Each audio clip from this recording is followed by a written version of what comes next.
Bibigyan ko kayo ng isang good news pa uli. Add-on pa ha.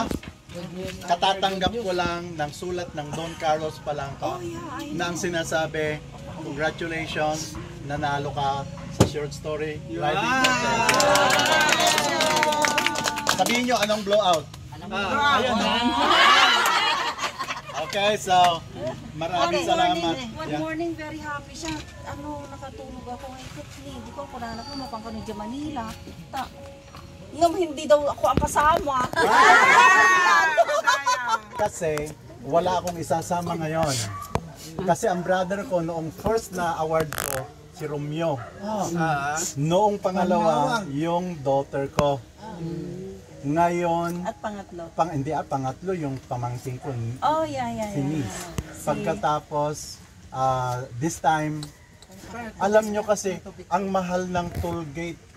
Ay, wait! So, mabangka-commute ka. Magkukommute ako, ma'am. Magkukommute ako, Nagtaka pa ma'am. yung mga actipid man. Ma'am, hindi mo ba alam na safer ako at saka more relax ako pag nandun ako sa aircon na bus. At saka balikan talaga. Manggagaling ako dito ng umaga, awarding sa gabi, parbangon, balik. Kasi alam nyo na mag-hotel ka ngayon 2,500. At saka siyempre, kapag nakita ako ng aking mga barkada, natural ang sasabihin, uy, magpainom ka naman. Yung aking price wala, no?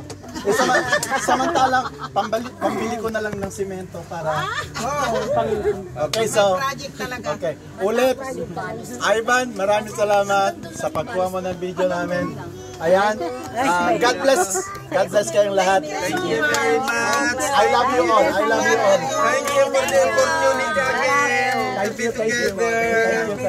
Thank you. Thank you. Hopefully, it will materialize sa December. Okay, dito tayo sa labas ba? Thank you.